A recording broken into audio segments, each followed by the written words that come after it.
Welcome to Listening with Ben Crispin, WUSC's best and only interview radio show, all live on 90.5. We talk to the musicians you want to hear from, the ones left the dial and right in your ear. I'm here today with Keenan Mittag-Degala, better known by his artist's name, Elan Noon. He recently released his newest album, Color Story, just late last year.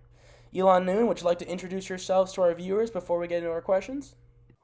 Yeah, hello. My name is Keenan Mittag-Degala, and I put music out into the world under the name Elan Noon. It's all really good, too.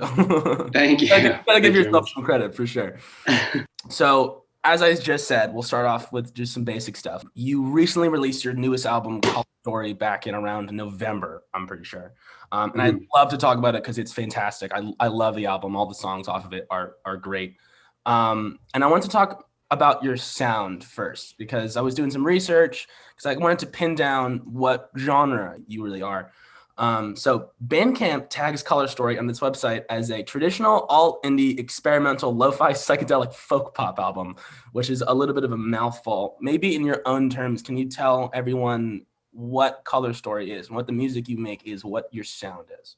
I guess, I'm the person who put the tags up there, and I guess it was both, it's meant to be kind of as comedic as it is sincere, just because I do think that all of those genres like show their face at some point in the album, but I don't think either any one of them sort of, can define the entire album. And I think that's just a symptom of the fact that I am definitely not trying to stick to any one genre. With each song that I write, I actually try to make them as different from each other as possible, and it's just a sad inevitability that they're not going to resemble each other in certain regards or certain styles or moods at a certain point.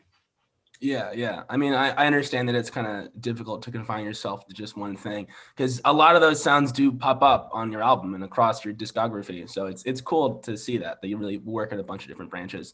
Can you talk more about what the process was like for making this album or any of your other albums? I want to get into your head as a singer-songwriter, what that's like. Totally. My friend Dave and I have worked together on my music for, I guess, almost a decade at this point, maybe a bit shy of that actually, but we've been playing music together for almost a decade, and I think after we've been playing in a band together for a few years, I had been kind of quietly working on my own. So, naturally I asked him, since I'm not really that versed in production, if he would produce my music, and he was like, yeah, totally. And I mean, it just fell into place basically. And so I'd say pretty much all but the one track Spinning are in some way touched by Dave in some regard, either fully produced or he like did the final master and like kind of did some magic on like something that I recorded for like the first release that I did, for instance. Well, you actually hit on two of the next questions I was going to talk about. I wanted to talk about your friend and producer, David Perry. But first, I actually do want to talk about you hitting it a little bit as well, what your musical background has been and how it got you to Elan Noon. I know you were in the band. I think you referenced it. John's, I'm pretty sure. Is that what the band was? Totally. Yeah, could you tell me about some of your past background and, that band and anything else that you've done and how it got you to your solo project right now? Totally. So I guess how I started with music was just co-opting my sister's acoustic guitar in high school and slowly learning, all the great indie hits of the era, starting with One in the Aeroplane Over the Sea and then basically just like every Elliott Smith song. That's really how I learned how to play guitar the way that I do anyway. And I would say that all my friends in high school and we were all into the idea of songwriting, if not the practice of it in itself. And we just kind of riffed off each other. It was pretty amazing, actually. I don't know how I lucked out. I guess skipping ahead past that, I ended up going to school for classical percussion in Victoria at the University of Victoria. That undergrad took me a very long time to complete. And so, but I was very much steeped in a classical environment, and that absolutely influenced the music that I make on a large scale. So it all, and I don't know, and I also played like jazz, specifically drums, and yeah, it all just basically coalesced. And I think really the Elan Noon project is just me trying to kind of squeeze a pearl out, I guess, from just all the pressure of all the musical styles that I'm immersing myself in all the time. Yeah, well, and that also makes sense with the fact of, how many tags you got in your album and how many sounds you reference. It sounds like you're a very multi-sonic artist. I want to take maybe a deeper dive into the album process, because I know you talked about your producer, David Perry, and I know you talked about all the different sounds that you have. I really want to dive into, a project that you want to talk about that you've done for Elan Noon. Can you break down maybe one of the, maybe your favorite song, or the song that took the longest to make, and really break it down what the process was like for that, making it from start to finish? Was it difficult? Is it relatively easy for you? What is that like? I guess I'm tempted to bring up the album of piano improvisations that I've done, which definitely doesn't give a window into my songwriting process at all. But I guess it reveals what I think all of the music that I make is sort of aiming for, more or less, which is, it is all more or less an experiment of some kind. And it is meant to be an exploration for me. And in a certain way, I'm trying to have fun, and trying to say that I think of music as art more than I think of it as music in a certain regard. But that line always is blurring for me. I just basically ride the line all the time in my own understanding of songwriting as a craft and music as a craft, a very broad craft, begin, and where art, begins and ends in relation to each other. I get that. It's less of a step-by-step process for you and more of an artistic, completion of things. So it's, again, in reference to where you are in terms of your music, the sound is really dipping into a lot of different genres. So it makes sense that it's not just like write this, record this, put it out. That makes sense. I appreciate that, because it definitely gives a window into, who you are as an artist, which isn't just a copy and paste songwriter. It's someone who really takes what they do seriously in terms of an artistic viewpoint, which is really cool. It's a really cool perspective to me, because I don't write songs. I don't do that. I don't make music. So in my mind, it's like, yeah, play saxophone, put saxophone online, but that's obviously not how it works. But yeah, well, it's funny because I feel like, well, first of all, thank you. But second of all, it's funny that you say that about the saxophone, because sometimes I need to remind myself that it is just that in a way. It is just, you make something and you record it and you put it online. And I mean, that's the contemporary process anyway. And I guess I need to kind of remind myself that in a certain regard, if I'll keep it personal, like if I want to engage in the art world, right, I need to, I don't know if needs the right word, but there is a very simple formula, I guess. And I think I could very easily fall into not posting music that I've made, or just, maybe sitting on it for far too long kind of thing. And I think it's good to not take it too seriously, I guess is what I'm getting at. And because I think I do, as you said, I do take it seriously, but I guess I also try to temper that with taking it all with a grain of salt, and just trying to have fun. I think that's, and if I were to better inform you of what my songwriting process is, I think it is a lot of that. It's a lot of constant, trying to really access some intense introspective emotions, putting them to paper, and then kind of subverting the mood a little bit with like a lyric, or with like some sort of musical occurrence that, changes, that I guess makes the level of sincerity precarious, I guess, makes it hard to understand where the song is at, like what it's touching on, kind of thing. That's definitely fair. And I think that's you can definitely hear that in your music. It is a lot of what you put out is very emotionally raw, but sometimes it definitely crosses into areas that you wouldn't expect it to go in. The lyrics go a certain direction, and the music goes in a different direction, and that really comes through in a really clean, well performed way, and it really adds a unique twist onto the things that you make, which Cool. is super cool. Yeah. I want to rewind us a little bit. You were talking about, that formula of maybe, you could very easily fall into not, putting out new music. You need to remind yourself that it's not super serious all the time. Has that ever betrayed you at all? Like, has there ever been like a song that you've released that had just taken so long, or a project that you just it hasn't come out, it just takes a while, it's in your head, but it just hasn't worked? Or are you one of those people that just kind of like with your piano improvisations, it just comes out all at once? I've definitely I definitely had trouble in the past. I have had trouble in the past with like sitting on for something too long, especially with the album Color Story actually, and it wasn't even going to be released.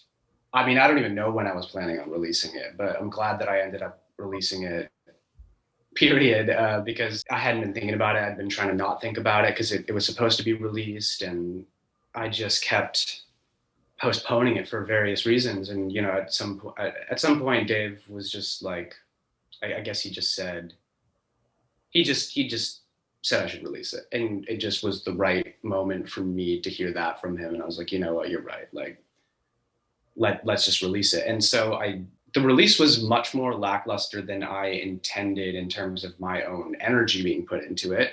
I I don't even remember anymore what was going on, but I just basically let it slip out, kind of thing. I would have liked to have, maybe reach out to more press or something, but I think it just well reflected how much it's not so much a cynicism, but I just haven't really been able to feel in the game, so to speak, in terms of, sending out like templated emails and whatever. And so, yeah, so I mean, and that being said, I feel so incredibly fortunate that, people are listening to it. Well, yeah, I'm definitely listening to it. It's a super great, fantastic album. I love Modern Blues. I love Wait. I love all the songs in there. Okay, so you said that you maybe wouldn't have even released the album, which is really interesting to me because it sounds like a fully completed, very thorough, thought through project. Mm-hmm. But you kind of sat in it, and you didn't, contact press. You didn't, didn't reach out to a bunch of people. I'm really glad that I get to interview you now about it. But do you have any reservations about the album? Do you think that you should have sat in it for longer, or are you proud with what the end project was? I'm glad that it was released the way that it was, very much so, because I think it was just I think it was just real in terms of it's just where I'm at. I mean, the album itself isn't necessarily where I'm at. In fact, I don't think it's where I'm at all currently, in terms of like the sounds and everything, and the moods. But I think it was just in the release. I think that album was very heavily labored upon, and that's why it was a very interesting thing to release it so casually for me, because it was 2 years at the least in the making. Dave and he was working pretty heavily a lot of the time over those years on his other band Loving's album that was recently released. And we just worked on Color Story, like whenever I could convince him, whenever I could rope him into, hitting the studio with me. And I actually very much like that it took so long, because I think that it allowed the songs that are pretty different from one another to sound a little more different from one another. Yeah, it was very labored upon, and I am glad that it's out. It was like it just made me feel so much better, because I think it kind of made me feel pretty stuffed up, basically, to just not release it after having put so much time into it and care and everything. But it is out now, so I'm glad for that. The labor that you put into it is definitely appreciated, if not by other people, then by me, because it's really good. Thank you so much, for real. It's really, yeah, no, it's so cool that people are hearing it, honestly. it's so dope. I do actually want to talk about that feeling a little bit, because you're not, the most relatively well-known artist, but you do have statistics that reflect that people are listening to your stuff. You have, nearly 15,000 monthly listeners on Spotify. Your top track, Spinning, has almost 200,000 listens. What is that like? I don't think I could process making something for other people to listen to and then actually having people listening to it a lot. Like Blue has 400,000 streams. That's wild. That's a lot of people listening to it. What is that feeling like for you to have a response like that? It's really, really uncanny, given the fact that I feel like that's all, if I were to go back in time to when I was in high school, for instance, and writing songs with my friends, I feel like that was all I ever could have hoped for. I do feel fulfillment from it, for sure, and it's awesome. I mean, it's incredible. I mean, there's no way to downplay it, but it's interesting that while that is such a high number, I feel like today more than ever, numbers as representations of singular people added up, like to reflect, views or listens or whatever, that number has lost such a significance through the obsession with it.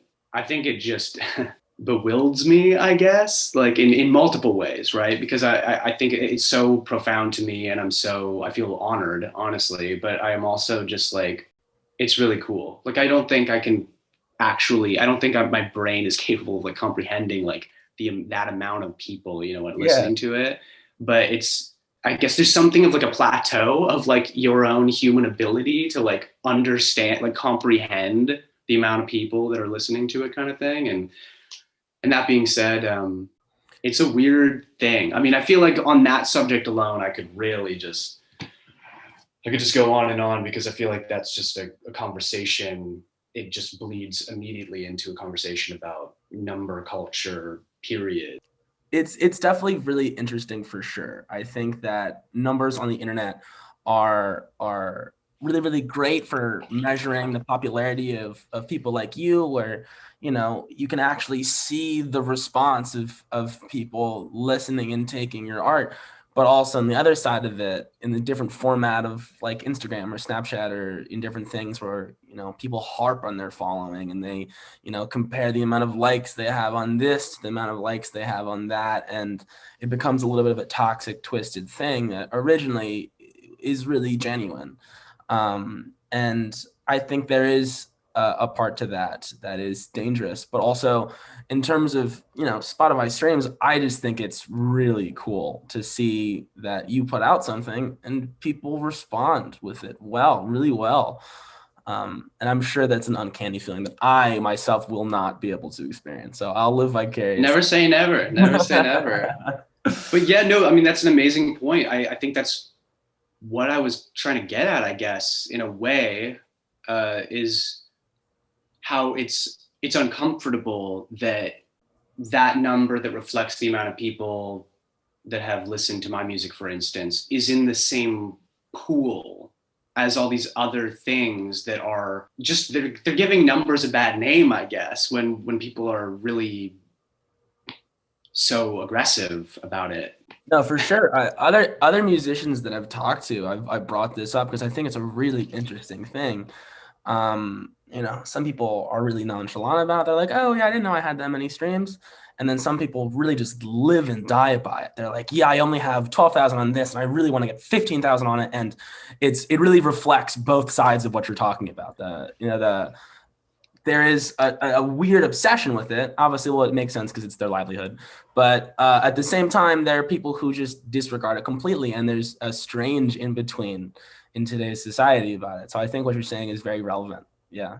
Totally. I guess it's sad, though, that it's sad to care so much. And I don't mean that in a condescending way. I mean, like, we're made to feel that way. We're made to feel that they matter by everyone, and like by absolutely every, by any platform where there's numbers representing people interacting with something. I mean, it's just the way the world runs, unfortunately, at the moment, where I don't feel great about the fact that that there's so many powers that be, if you will, that are trying hard as they can to brainwash us all into caring so deeply, deeper than any other feeling, basically, about numbers, you know, and being seen. And how could I possibly like land on a singular conclusive statement in regards to this? But And well, then in the context of this, my next question may have a darker response than I originally thought it would be. Where do you see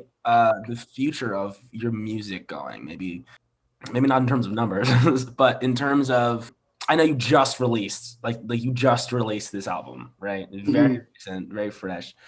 Do you have anything else in the works? Are you see yourself taking a break from Elan Noon? I know you said your energy is kind of waning at this, but do you have more of did this breathe some air into your solo project? Are you ready to hang this up and take a break for a little bit, go back to touring live once the pandemic is over? I guess I'm actually very much going to be working on Elan Noon stuff. In fact, that's pretty much all I want to do right now. And I'm just moving. I'm in the process of moving actually right now. It's like this laptop is literally sitting on a laundry hamper. And excuse me, I'm in my old place, and my new place, I've always lived with roommates, which has been incredibly fortunate. I'll be moving into a space. I am currently moving into a space where I'll be alone. And I think, honestly, it will serve me artistically, I think, because I definitely work on art the best in solitude.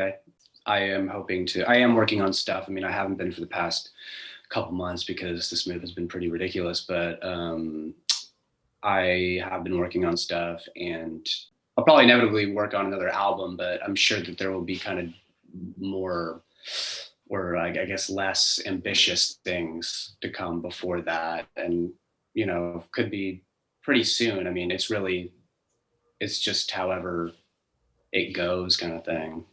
Mm-hmm. Well, I'm glad that you have a passion for it, because I really like your music a lot and don't want you to stop. Thank you. Yeah. I mean, I don't think I could stop, honestly. I mean, yeah.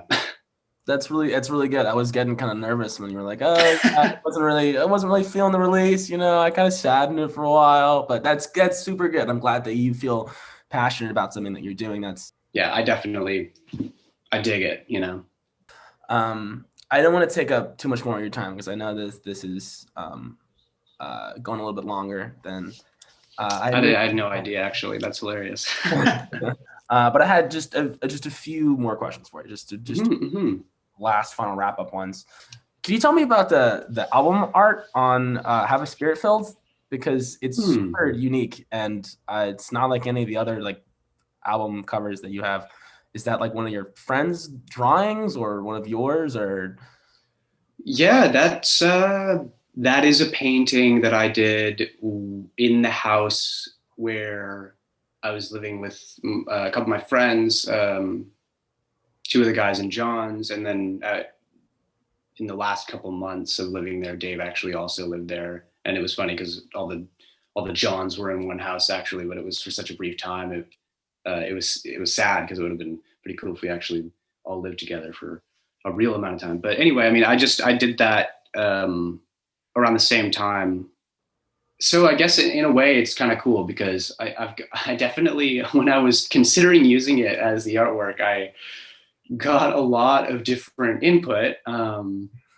And I'm glad that I ended up using it, because I just think it was the most earnest thing I could use, because it just accurately reflected how I was feeling at the time. And so whether or not it seems to be from the outside to be reflective of the music, it is very it comes from a very similar place as the 4 songs that I recorded on my own of that album. And I don't know that it was necessarily a self-portrait, but I was trying to convey a feeling, I guess, through the face. It was thought-provoking for me, at least. It's the reason why I actually found your music, because I was scrolling through some, and I saw the album art, and I was like, what is that? That is so interesting.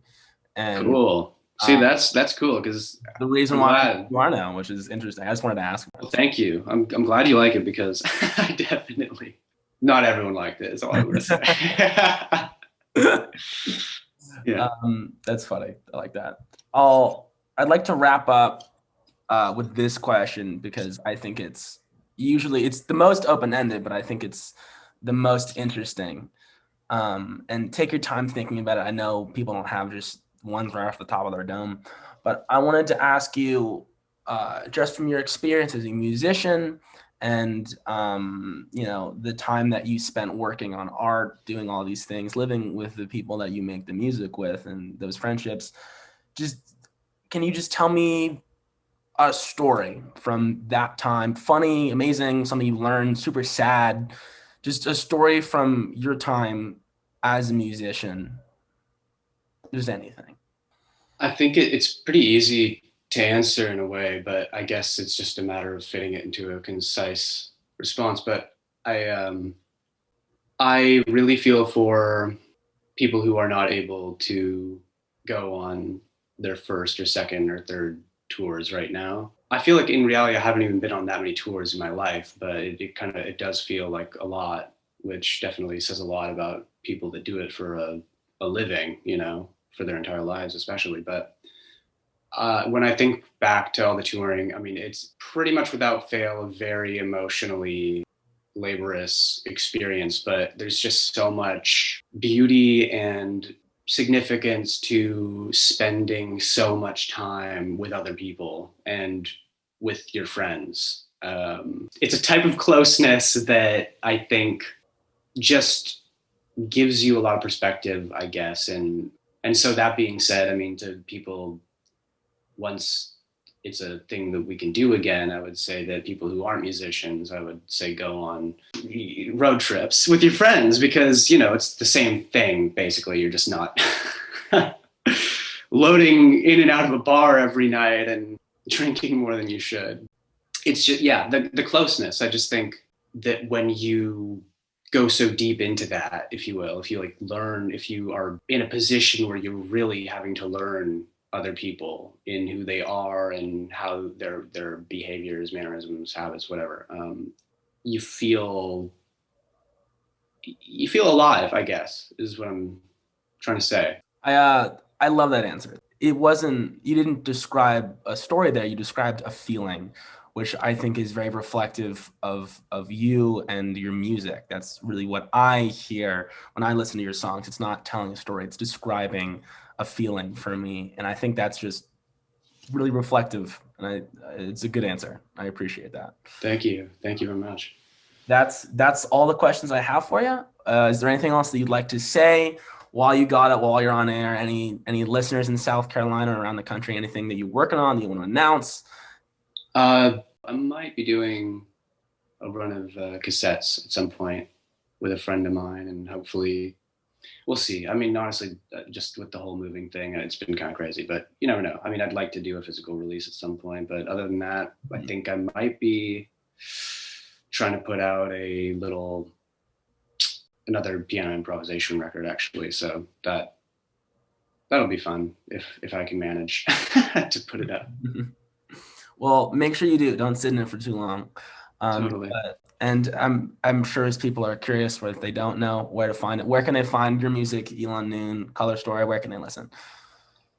They can listen to it on, I believe, pretty much all of the online streaming platforms. And I would just like to say thank you. Thank you to you, Ben, for having me on. Very much. Very cool. Very happy to do this. And thanks everyone out there listening, and be safe out there and try to be kind, and, carry the things that give you hope. That's very sweet. I like that. But Keenan, thank you for coming on the air today.